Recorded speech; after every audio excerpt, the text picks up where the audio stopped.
Nangyari na nga ang araw na pinakatatakutan ni Moira. Yun nga ay ang mahuli siya nila Doc RJ Tanyag at nagtagumpay nga si Annalyn sa plano niya na lagyan ng cracking device si Zoe at malakas na ang hinala niya na makikipagkita ito kay Moira. Alaman din naman ni Doc Lindon ng tungkol sa plano ni Annalyn ay tinanong niya pa ito, wala daw ba talagang tiwala ang batang doktora kay Zoe? Nakakadismaya naman talaga itong si Doc Lindon Javier pagkat mas pinili niya na namang paniwalaan ang mga alipay ni Zoe na sasabihin kina RJ na nagkakausap nga ang mag-ina. Kaya buti na lang talaga at pinairal ni Annalyn ang pagka-genius niya.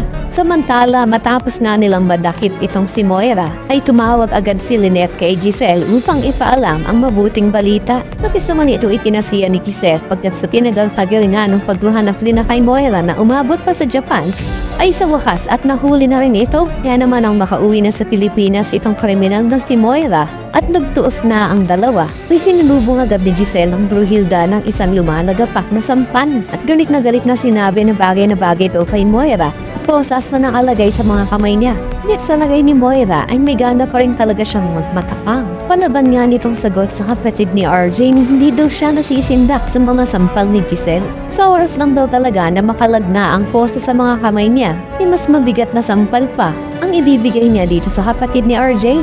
Kabilang banda, itong si Carlos ay kumilos na naman para tulungan ng mga kapwa niya kontrabida at nag-donate pa nga siya sa abogado na humahawak ng kaso ni Dax upang siguraduhin na hindi talaga madadawit ang pangalan niya kinakaharap ng kaso nila Moira.